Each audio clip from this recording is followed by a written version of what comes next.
Clinched Up with me, Jesse Diaz, number 9, guys. Before I get into the Triumphant 12 recap, I just want to give a great shout out to my team, Strike Fitness out of Los Banos, California. We just had an MMA fight. My teammate, my sister-in-law, she's just one of my favorite people on this earth, Nashi Ramirez, had her first MMA fight. I got to corner her. It was an awesome experience. She won unanimous decision, and it was fun. She won by unanimous decision, and it was nerve-wracking. It was one of the hardest things. Like, it's harder than fighting because you can't do anything. And she was fighting a girl from MMA Gold, and really good camp. I mean, they have Max Griffin, they have Aspen Ladd, they have UFC fighters, and it's not a no-name gym or somebody like when you go to MMA, you get these fighters that are by themselves, like no corner, no gym. They just want to go and throw, right? And this wasn't one of those gyms. This was a 18-year-old girl. I think she was 18 or 19.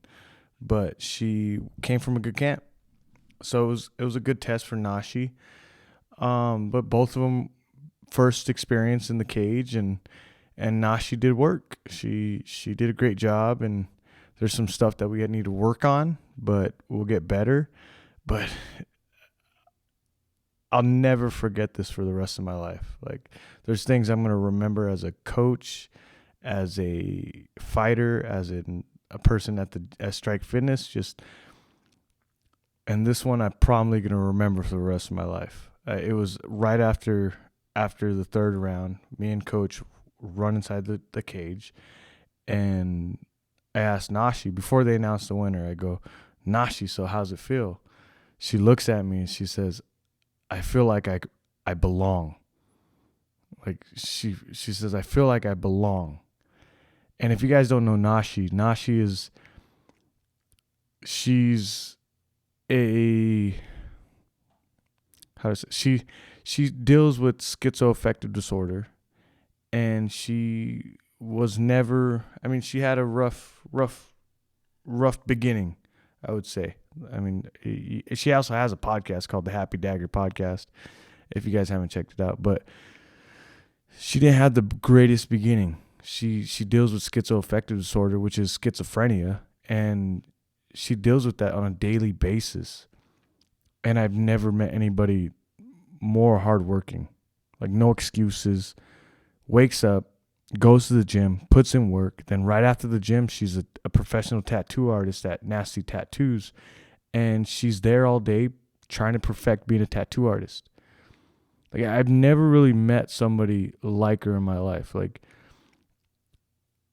when it comes to mental health, a lot of people, they like to say, like, I don't know, they try to make it a thing, right? Mental health is a hard thing, right? And it's getting open, and people are knowing about it. But I've never met anybody that deals with something so like hard. Like, the schizoaffective disorder is something that is very hard to deal with. I see her on a regular basis deal with it at the gym, seeing different things, hallucinations, or seeing different things that are not there, and she has breakdowns, and seeing her go through that through training without any excuses, it makes those people in my life that have all these excuses, that don't do anything with their lives, it makes me, I don't want to say hate them, but it makes me not care. Like, it makes me numb to their emotional feelings after seeing Nashi, everything she's been through. Like, your excuses don't matter. Like, when I got somebody in front of me, like, fucking tearing it up, like, your excuses don't matter. Like, she doesn't run on motivation. I posted that in my Instagram, but she doesn't run on motivation. She runs on pure routine. like desire. Like you have to be able to get through something like that. It has to be routine. Routine. Wake up, do the same thing every day. Something that works. And the people that are always complaining, that are in my family or my friends or my circle, like Nashi puts them to shame. And that's why I'm so proud. This win was different. Like, yes, it was my first corner in an MMA fight. Like, I want an MMA program at Strike Fitness and I want to build it. But it was more than that. Like, even coach, before her fight, coach kept on saying, like, I want this for Nashi. I want this for Nashi. I want this win. And it happened to the right person. And she deserved it. Like, even when she first started doing the PKBs and the point sparring matches, she had a hard time. She rough time. Like, it was from the beginning. It's been me, Nashi, and my sister at Strike Fitness, and a couple other people. But we have stuck at the gym just constantly every day, and seeing her grow from losing almost all her PKBs to getting in the cage and just thriving. Like, I've never seen anything like it, where she gets in the ring and she's just smiling. Like, she's like, I knew she was insane, but she loves to fight. It's made for her. But it was an awesome opportunity. And when I first came to Strike, my goal has always been to bring an MMA program to Los Baños. And it's happening, right? It's happening, and we're slowly getting athletes. We got 2 really stud wrestlers with Kenneth and Jose. We got Nashi, who's just dynamite, right? She wants to learn everything. And we got something to build off of. And it's nerve-wracking because I got to put in the work and keep on trying to grow it, see what we need as a team. What do we need? And we got the best general there is, and Coach Amber Pope, and we're just growing. We're so small. We're in Los Baños, California. Like, you guys don't understand how hard it is to find training in the Central Valley of California. Like, around us, you got Alpha Male, you got CSA, you got Smash, you have AKA, and the new gym Resistance. Like, you got these big gyms that have all these fighters. But then, like, you get to Los Baños, and the culture of MMA or Muay Thai, it's not there. There's no fighting culture, and we're building one here, and it's fun, and it's fun to see everybody go to these events that haven't been there before, and see how cool it is, right? But it was fun. Yeah, hats off to Nashi. You guys go check her out at Nasty Nashi on Instagram. She's a tattoo artist. She's a fighter. She's an amazing person. Also my sister-in-law. And yeah, go check her out. But going into this weekend, so other than Nashi's fight, it was a pretty, like, I love the fight life. If it's coaching, if it's fighting, I love it. Like, my family gets to see all these fights, and my daughter has been to more fights than I've ever been to at her age. Like, at 15, I didn't even see a live fight before, and she's already seen a bunch. And my wife, like, her being by my side and enjoying, like, everything that we're doing, like, it's cool. Like, you guys don't understand. Like, when I walked into Strike, there wasn't like in my mind that this is gonna become like me coaching here full time, me being an assistant coach, me trying to build an MMA program. All of a sudden there's wrestling at Strike, and all these people coming to Strike, and I never thought it'd be like this. And it's Coach Amber just kept me on this path, like, telling me, like, it's gonna grow, it's gonna grow, it's gonna grow. And I just thought of it as just me waking up and going to this place every day. Like I never really thought of it as growing and then a bunch of people coming to the gym. I don't know. It's a cool thing. It's a very cool thing to watch and be around it. It is. If you guys have ever been in the beginning of a gym, I think you kind of understand. Like, I think the only gym I was at when it first opened was, other than Strike, was Smash. And now it's a pretty big gym. I mean, you had their fighters fight on Triumphant 12. And Sean Climaco, I told you guys. I told you. They were saying that it was going to, like the announcers and the commentators were saying that it was going to be the fight of the night. But I just, like, Sean Climaco's on a different level. He controlled that whole fight. Like, he controlled that whole fight. He was dominant. He's going to dominate for a while. And that's what I think. And you know what's funny? It's because the Triumphant 11, I got almost all wrong. But this main card, I got all right. I think I got every single fight right. But the one of them got canceled. And I guessed on it. It was the Edgar Tavares. That got canceled.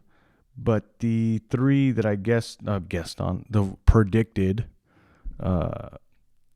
was Hector Valenzuela versus Sean Climaco, Cynthia Flores, Maglia Alvarez, and Eddie Abasolo and Alex Bublé. Yeah, I'm happy because I got all three right. Because the first one I was like, man, I got every single wrong, and now it's like, okay, I kind of knew. And every fight like went how I said, right? The Sean Climaco and Hector Valenzuela, I just think Sean Climaco's on a different level. And you've seen it in this fight. Like, I'm going to go into the breakdown now, guys. The recap. If you guys didn't watch the fight, go to Triumphant 11. Go to their Instagram. Go to Triumphant Combat Sports on Instagram. Hit that link in the bio. Buy the pay-per-view. It's $24.99 after taxes. And it's a very good card. The undercard is very good. But it was an awesome event. Like, they're just doing it right. Like, I don't know if Lion Fight, I think, might get more publicity, but Triumphant is doing it right, I think. Like, Lion Fight is going a little bit too much over the top. Triumphant is staying right in that really good, like, basic, not too over the top fight card. I like it. I like it. I'm not. They're not paying me. They're not. Lion Fights. I don't have anything against Lion Fight. It's just I really like Triumphant's fight cards in the past like 3, like in the pandemic. So everything's after the pandemic is new, right? So the way they're doing it, it's awesome. But going into the Hector Valenzuela Sean Climaco fight, like, it's just the first round was just he was just picking him apart. I think the main thing I'm going to say about this fight card and the way I've been seeing things is learning languages of martial arts. Like, you have Eddie Abasolo who speaks 20 different languages in the ring, right?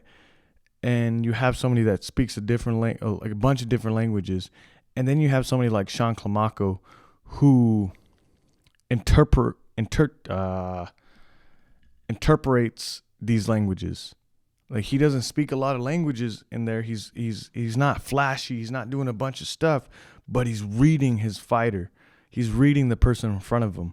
And his opponent would go from righty to lefty, and he was like, the one thing that really stood out was when his fighter went to southpaw, was throwing that kick to his left side, to his power side.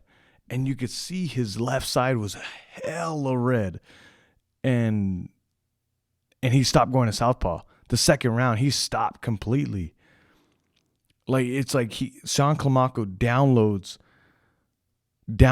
languages. He just sees the fighter and he downloads quick. and he had him from the beginning.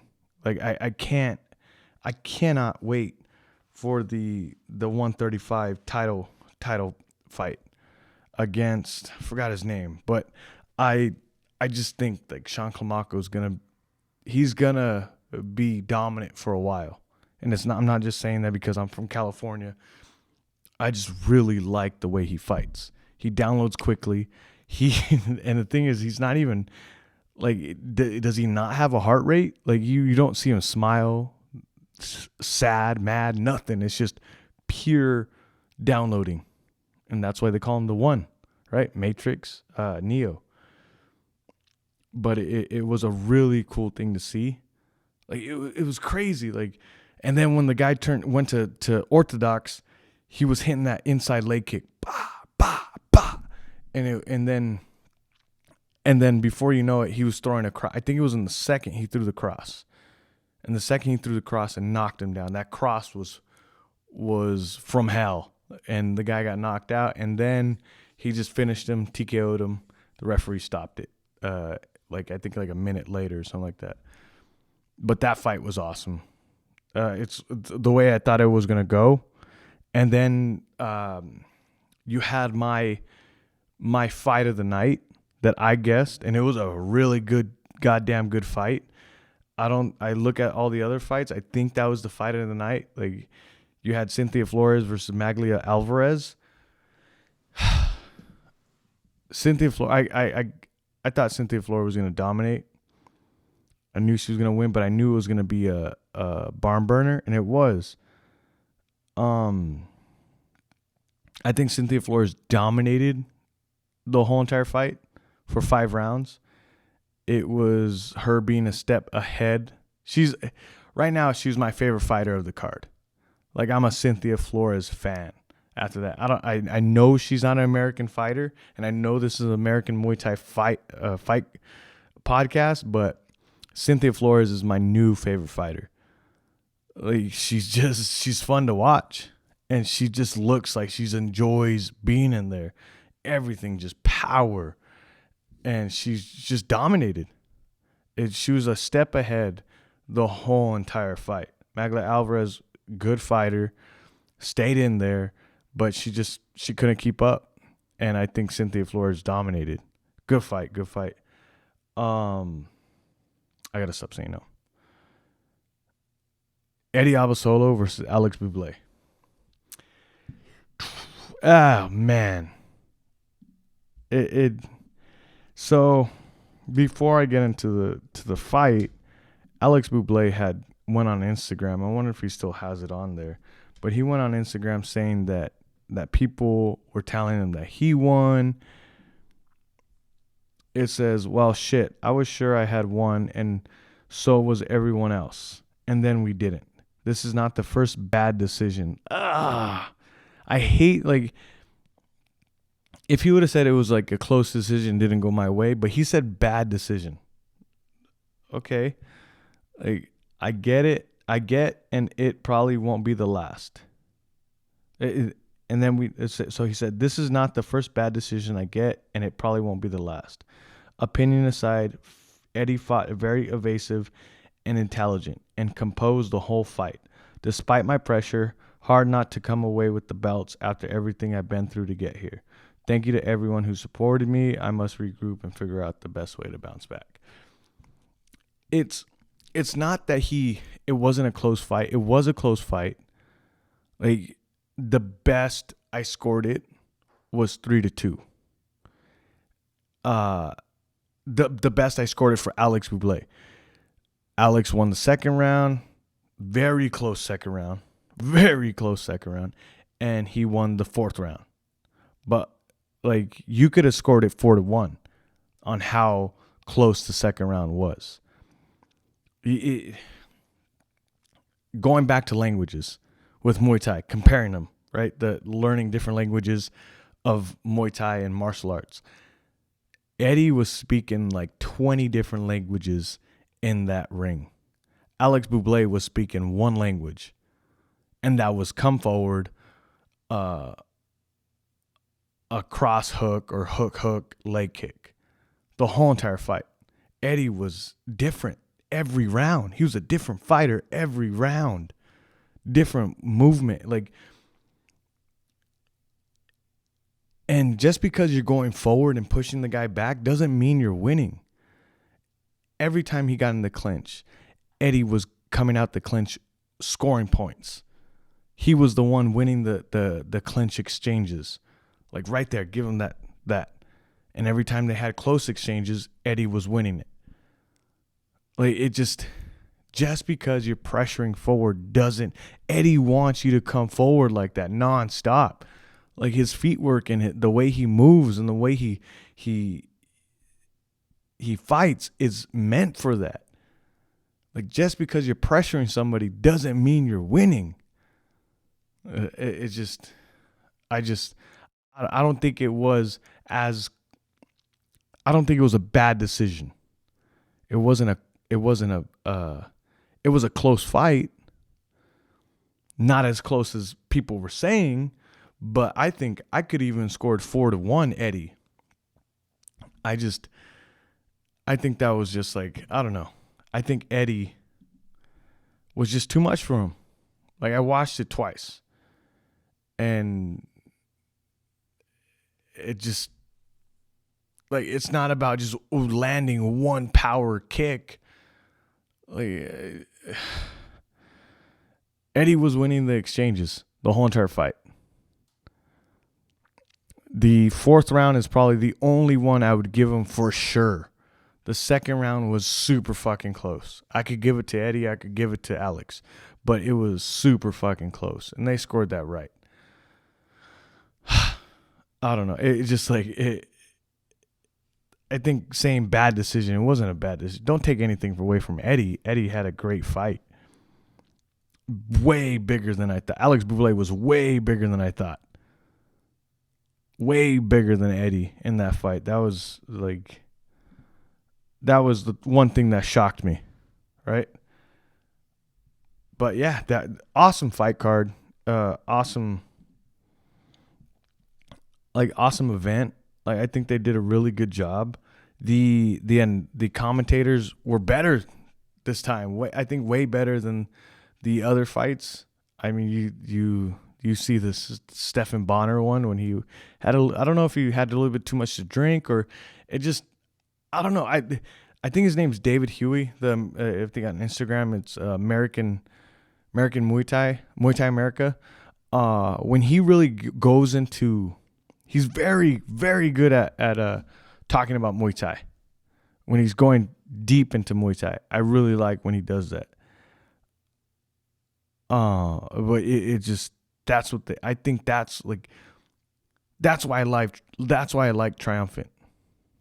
It like Lion Fight, it just doesn't have that knowledgeable commentating.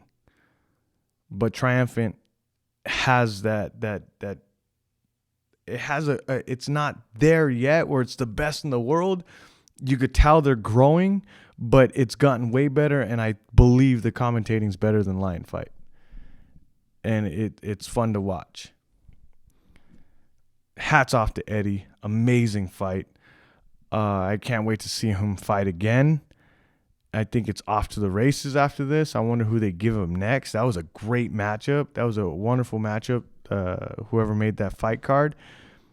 And then the fight card was amazing. A bunch of barn burners. And yeah, I can't wait to see Cynthia Flores fight again. Favorite fighter so far. I can't wait to see her fight again. And yeah, that was, I mean, other than that, I didn't, like, you had the Cyril Gane, which, okay. So right before the fight, I posted a reel of Coach Bob Perez talking about Cyril Gane's Muay Thai. Saying that he wasn't world class. I don't know if his Muay Thai is world class, but his stand-up for sure is world class. God damn. This guy is on a different level. And scary. Very scary. I think he beats Francis. I think he beats... I think he beats John Jones. I don't know who he loses to. Like his feet work and his length and his how big he is. His feet work number one. The way his stand up, his fight IQ, like that's why he beats John Jones. I don't know. Well, we haven't. So let's see who he beat.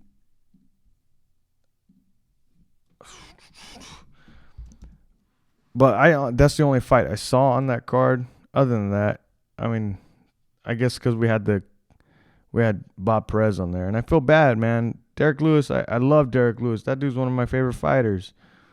But Cyril Gane, his rap sheet, he had beat Alexander Volkov, who is a great stand-up heavyweight, who has a good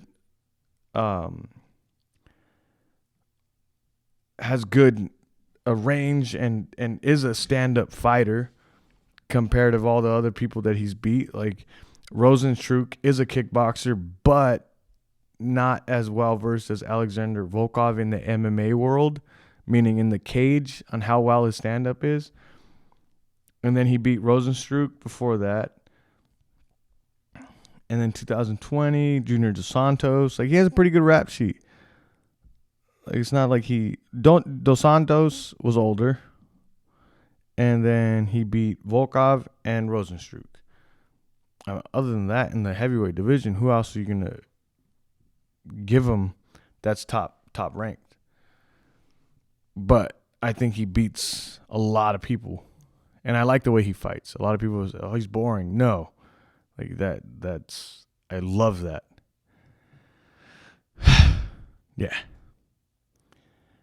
And then also watching the amateur fights in MMA and then watching amateur fights in Muay Thai, I was talking to people from the gym. I was like, see the difference like of people's stand up. You see these people that just have jiu-jitsu or just have wrestling, and their stand up is not that great. And you could see the distance, the hands being up, and you see the difference. Stand up is just as important as, especially like Muay Thai, and just as important as grappling, right? Your distance and knowing where you're at, and just how you throw punches too. Like, oh man, MMA is a different world. There's so many things to worry about. Same with Muay Thai too, though. When you look at kickboxing, you don't have elbows and clinch and sweeps. Like, I love Muay Thai because it's like stand up, everything. Like, it's everything stand up. I don't know. But yeah. But I'm going to have guests on next week. I just wanted to recap this fight and just talk about the strike, about how we went to go for our first women MMA win. Was awesome. My sister fights next. If you guys don't know, my sister's also a Muay Thai fighter. She fights next. She's fighting in 2 weeks in LA. Can't wait. She deserves a win too, man. I want her to win so bad. It's like, we never thought we'd be on this road. This road is crazy. I'm just having fun. Like, if you look at my Instagram, there's no really, like, I have no marketing idea or the way I brand stuff. It's just, I'm just having fun. Every day I wake up and it's a new day to do something. New day to do something at the gym, or go see who really wants to become a fighter, and just have fun. I don't really do much other than podcast and train and be at the gym. Like, I really don't do anything else. Like, it's just fight 24/7, like fighting 24/7. And like, friends ask me to go out and hang out and do other stuff, and it's like, if I'm not training, if I'm not coaching, if I'm podcasting and trying to find fighting guests, like, it's all fighting. It's all fighting. Like, I want to bring a program, a fight team to Los Baños, California, and it's a slow process, but it's gonna happen. I see it happening, and like me and Coach talked about it because I'm not gonna fight for a while, and in the meantime, I'm gonna take a wrestling competition, start training wrestling full time, and just try to win my first wrestling match. I've done everything. I've done Muay Thai. I've done MMA. I've done Jiu-Jitsu. I've done, I guess, street fighting. That's not a thing. I guess the only things is boxing and a wrestling match. I've done no-gi jiu-jitsu match and gi jiu-jitsu match. And it's just, I just love it. And I want to do everything. If I'm going to have an MMA program and run an MMA program, I want to do everything. I want to succeed in everything and get one win in everything. And know, like, when people come to the gym, I could tell them, like, I just love the art of it, the language of it, and finding different avenues. And I just love it. There's no other way to explain it. Like, I'm not the best fighter. I lost my last fight, and I just love to dive into it. It's and the more I dive into it, the more fun I have. You know, there's so many goals I want, and it's not even through fighting. It's through, like, getting my black belt in jiu-jitsu. It's winning my first wrestling match. Just stuff like that. I don't know. I'm not looking. I am rambling, guys. Sorry. But I'm not looking for fame or people to notice me. Like, I do this podcast because, like, the one reason why I started doing martial arts was because of podcasts. Was because of the Kieran Fitzgibbons and Gaston Bolano's podcast with Joe Rogan. That's the one reason why I found Muay Thai. And I love Muay Thai more than anything. And I know that if I put my voice out there, and people have reached out that they started Muay Thai because of me putting it out there and how much I love it. Like, so it's cool. And I love talking to these fighters and hearing how they think, coaches especially. I have a coach coming on that I've really been wanting to talk to. I was supposed to talk to him this weekend. Didn't make it happen. But next week, I hope, right? But it's just how their minds work. Like, you guys just don't understand. Like, it's just, if you're a regular, like, you're in this, the way I explained to my wife, like, the way, when you're in a gym every day, you're surrounded by motivated people 24/7. People that want to better themselves, even if they're at the lowest part of their day. I mean, the lowest part of their life. They go walk into that gym wanting to better themselves. You're surrounded by that every day. When it's not teenagers. Teenagers are there because of their parents, right? I'm talking about the adults there. The teenagers sometimes give me headaches, man. Ugh. The TikTok dancing, hot Cheeto eating, baggy clothes wearing generation, right? But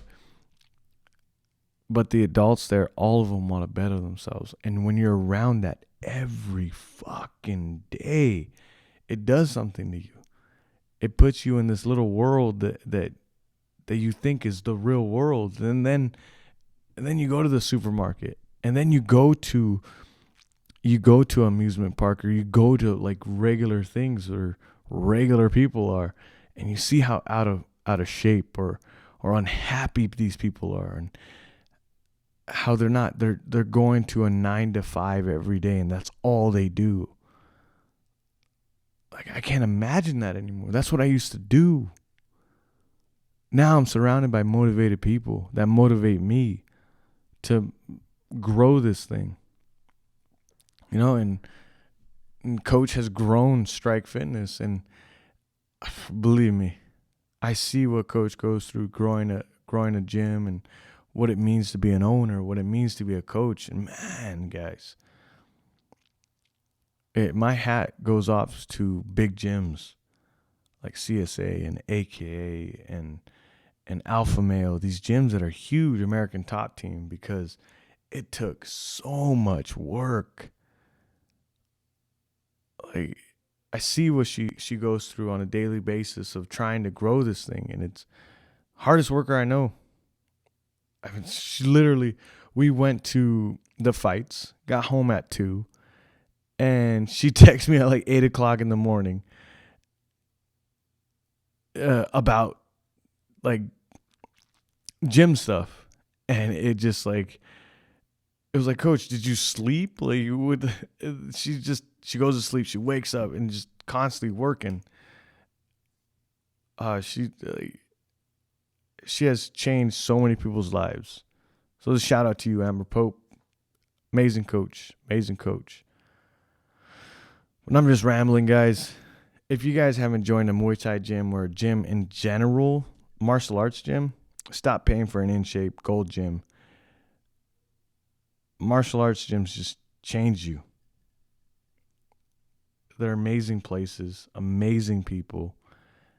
And Strike Fitness. Oh, also, Los Baños, California, we're having our first MMA fight.